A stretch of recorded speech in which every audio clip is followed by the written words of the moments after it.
በኢትዮጵያ ላይ በዓለም ፍርድ ቤት ክስ ሊመሰረት መሆኑ አነጋጋሪ ዜና ሆኗል። ክሱ ከሰሞኑ በኢትዮጵያ መንግስትና ዓለም አቀፍ ተቋማት የተደረገ ወሳኝ ድርድር ያለ ስምምነት መጠናቀቁን ተከትሎ የመጣ ነው ተብሏል። በዝርዝር እንመለከተዋለን።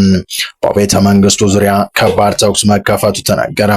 በታጣቂዎችና በመንግስት ኃይሎች መካከል የቀለጠ ተኩስ ልውውጥ የተከፈተው በፕሬዝዳንት ሐሰን ሼክ መኖሪያ በቪላ ሶማሊያ አቅራቢያ ነው። በቅርቡ የስልጣን ጊዜያቸውን አጠናቀው የምርጫ ጊዜ ለአንድ ተጨማሪ ዓመት ለመግፋት ጥረት ላይ ያሉት ፕሬዝዳንት ሐሰን ሼክ ቢሮ አቅራቢያ ድንገተኛ ውጊያ መቀስቀሱ ታዲያ ነገሩ እንዴት ነው ከማስባል አልፎ በቀጣይስ ምን ይፈጠር ይሆን በሚል የበርካቶችን ትኩረት መሳቡ ተሰምቷል። በሌላ መረጃችን ግብጽ ኢትዮጵያን ከቀይ ባህር ለማራቅ ስትዋጠጥ የብቷን እየጣለች መሆኑ አነጋጋሪ ሆኗል። ካይሮ ከወደ ኢስታንቡል ያልታሰበ መርዶ መስማቷን ዓለም አቀፍ የመረጃ ምንጮች እየዘገቡ ሲሆን ግብጽ አለኝ የምትለው የስዊዝ ካናል ከጨዋታ የሚያስወጣው አደገኛ ፕሮጀክት መጀመሩ ተነግሯል። በዝርዝር እናየዋለን። ይህ በእንዲህ እንዳለ ኢራንን ወደ ድንጋይ ዘመም ለመመለስ እየዛቱ የሚገኙት ትራምፕ ከጉያቸው እጃቸውን የሚቀፋደድ ውሳኔ ተሰምቷል።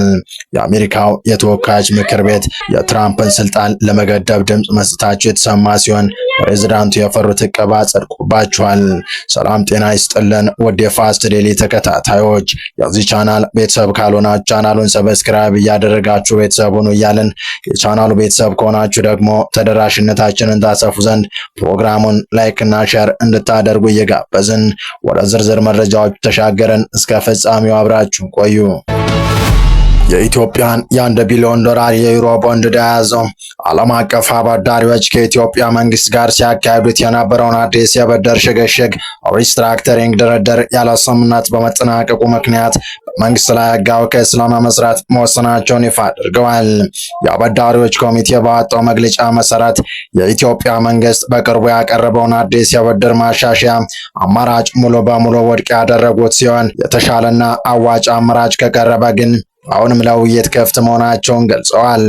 ይሁን እንጂ የተወሰኑ የአበዳሪ ቡድን አባላትን የሚወክል አካል መብቱን ለማስከበር ጉዳዩን ወደ ዩናይትድ ኪንግደም ዩኬ ፍርድ ቤት በመውሰድ ይፋዊ ክስ ለመመስረት መወሰኑን በማረጋገጥ ከዚህ ቀደም በሚያዝያ ወር ላይ የሰጠውን የቅድመ ክስ ማስጠንቀቂያ ወደ ተግባር ለመቀየር ተገዷል። ኢትዮጵያ እንደ አውሮፓውያን አቆጣጠር በ2023 ዓ.ም ማጠናቀቂያ ላይ በዓለም አቀፍ የፋይናንስ ገበያ የዩሮ ቦንድ ወለድ ክፍያ ባለመፈጸሟ ምክንያት ዕዳዋን መክፈል ያልቻለች ዲፎልትድ ተብላ መመዝገቧ ይታወሳል። ከዛን ጊዜ ጀምሮ ሀገሪቱ ከአንቀሳቃሾችና ከአበዳሪዎች ጋር በተደጋጋሚ ስትደራደር የቆየች ቢሆንም ባለፈው ሳምንት የቀረበው የተሻለ የዕዳ ሽግሽግ የውሳኔ ሀሳብ በአበዳሪዎች ዘንድ ተቀባይነት ሳያገኝ ቀርቷል። ኮሚቴው የመንግስት አዲስ የውሳኔ ሀሳብ ወደ ስምምነት የሚያመራ አዋጭ መፍትሄ አልያዘም በሚል ሲተች፣ የኢትዮጵያ ገንዘብ ሚኒስትር በበኩሉ ባለፈው ሳምንት በሰጠው ይፋ ማብራሪያ ከግንቦት መጀመሪያ ጀምሮ ከአበዳሪዎች ኮሚቴ ጋር የተደረገው የተገደበ የድርድር ወቅት ያለ ስምምነት በመጠናቀቁ ውይይቱ ለጊዜ መቋረጡን አስታውቋል። የአዲስ የድርድር ምዕራፍ የተጀመረው ቀደም ሲል በኢትዮጵያና በአበዳሪዎች መካከል በጥር ወር ላይ ተደርሶ የነበረው የመጀመሪያ ደረጃ ስምምነት በፈረንሳይና በቻይና በሚመራው የሁለትዮሽ ይፋ አበዳሪዎች ኮሚቴ ኦሲሲ ውድቅ መደረጉን ተከትሎ እንደነበር ሚኒስትሩ ገልጿል። በወቅቱ ጥር ላይ የተደረገው ስምምነት ውድቅ ሊሆን የቻለው በአገሪቱ የወደፊት ማክሮ ኢኮኖሚ እድገት ላይ ተመስርቶ ተጨማሪ ክፍያዎችን የሚፈቅደው የእሴት ማገገሚያ መሳሪያ ቫልዩ ሪካቨሪ ኢንስትሩመንት የተባለው አሰራር ሁሉንም አበዳሪዎች በበኩል የመመልከትና የማስተናገድ መርህን ኮምፓራቢሊቲ ኦፍ ትሪትመንት ይጥሳል በሚል የሁለትዮሽ አበዳሪዎች ተቃውሞ ስለገጠመው ነው።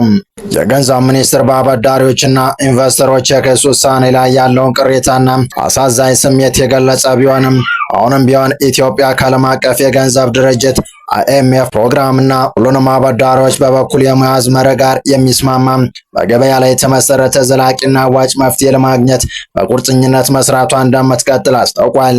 የአበዳሪዎችና በኢትዮጵያ መንግስት መካከል የተፈጠረው የሕግ ፍጥጫ ፍርድ ቤት የመካሰስ ውሳኔ በአገሪቱ የወደፊት ዓለም አቀፍ የብድር ስም የፋይናንስ ታማኝነትና የኢኮኖሚ ማሻሻያ ጉዞ ላይ ምን አይነት ተጽዕኖ ሊያሳድር እንደሚችል የብዙሃኑ ትኩረት የሳበ ትልቅ አገራዊ አጀንዳ ሆኗል። በቀጣይ መረጃ በቤተ መንግስቱ ዙሪያ ከባድ ተኩስ መከፈቱ ተነገረ። በታጣቂዎችና በመንገድ ኃይሎች መካከል የቀለጠ ተኩስ ልውውጥ የተከፈተው በፕሬዝዳንት ሐሰን ሼክ መኖሪያ በቪላ ሶማሊያ አቅራቢያ ነው።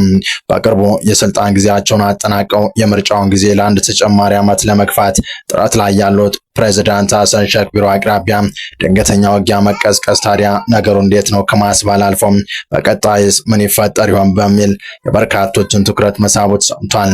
በሞቃዲሾ በመንግስት ጦርና በተቃዋሚዎች በሚደገፉ ታጣቂዎች መካከል ከባድ ግጭት መቀስቀሱን ተከትሎ በሶማሊያ ዋና ከተማ ሞቃዲሾ ውስጥ በሚገኘው ቤተ መንግስት አቅራቢያ ከፍተኛ ተኩስ ድምጽ መሰማቱ ተዘገበ። ከሶማሊያ ፕሬዝዳንት መቀመጫ ቪላ ሶማሊያ ቅርብ ርቀት ላይ በአንዳንድ የመዲናዋ አካባቢዎች ተኩስ የተነሳው ሀገሪቱ ከምርጫ ሂደት ጋር በተያያዘ የፖለቲካ ውጥረት ውስጥ ባለችበት ወቅት ነው። በሶማሊያ ዋና ከተማ ሞቃዲሾ ከዛሬ ጠዋት ጀምሮ በመንግስት የጸጥታ ኃይሎችና ከፖለቲካ ተቃዋሚዎች ጋር በተባበሩ ታጣቂዎች መካከል ከባድ የተኩስ ልውውጥ በመካሄድ ላይ ነው። የሶማሊያ የቀድሞ ፕሬዝዳንት ሸሪፍ ሼክ አህመድ እና የቀድሞ ጠቅላይ ሚኒስትር ሐሰን አሊ ሃይሬ የመንግስት ጦር መኖሪያ ቤታቸውን በድሮና በከባድ መሳሪያዎች ከቦ ጥቃት እንዳደረሰባቸው መናገራቸውን ዓለም አቀፍ ሚዲያዎች ዘግበዋል። መንግስትም በበኩሉ ታጣቂ ኃይሎች ፖሊስ ጣቢያ ላይ ጥቃት ሰንዝረዋል ሲል ከሷል። የግጭቱ መንስኤ ነው የተባለው ደግሞ ፕሬዝዳንት ሐሰን ሼክ መሐመድ የስልጣን ዘመናቸው ካበቃ በኋላ በስልጣን ላይ ለመቆየት መወሰናቸውን በመቃወም ዛሬ ሐሙስ ሊደረግ ከታቀደው የጸረ መንግስት ሰልፍ በፊት ግጭቱ ተቀስቅሷል። በቅርቡ ፓርላማ ያሳለፈው ህገ መንግስታዊ ማሻሻያ የፕሬዝዳንቱን ዘመን ለአንድ ዓመት ሊያራዝም ይችላል በሚል ተቃውሞ ማስነሳቱ ይታወሳል። በከተማዋ በደረሰው የከባድ መሳሪያ ፍንዳታ ምክንያት ንብረት የወደመ ሲሆን በርካታ ንጹሃን ዜጎች አካባቢያቸውን ጥለው ለመሰደድ መገደዳቸው ተገልጿል። የተባበሩት መንግስታት ድርጅትና የአሜሪካ ኤምባሲ በሞቃዲሾ የተከሰተውን ግጭት በማውገዝ ሁሉም ወገኖች ከቀውስ እንዲታቀቡና ልዩነቶቻቸውን በሰላማዊ ውይይት እንዲፈቱ ጥሪ አቅርበዋል። ሁሉም ወገኖች ከቀውሱ እንዲታቀቡና ልዩነቶቻቸውን በሰላማዊ ውይይት እንዲፈቱ ጥሪ አቅርበዋል ሲል የዘገበው ሮይተርስ ግጭቱ ግን በከተማዋ በተለያዩ አካባቢዎች መቀጠሉን አክሏል። በቀጣይ መረጃ ግብጽ ኢትዮጵያን ከቀይ ባህር ለማራቅ ስትቧጠጥ ብቷን እየጣለች መሆኑ አነጋጋሪ ሆኗል። ካይሮ ከወደ ኢስታንቡል ያልታሰበ መርዶ መስማቷን ዓለም አቀፍ የመረጃ ምንጮች እየዘገቡ ሲሆን ግብጽ አለኝ የምትለው የሱዌዝ ካናል ከጨዋታ የሚያስወጣው አደገኛ ፕሮጀክት መጀመሩ ተነግሯል። ቱርክ ለግብጽ ራስ ምታት የሚሆን አዲስ የንግድ መስመር ልትዘረጋ ነው።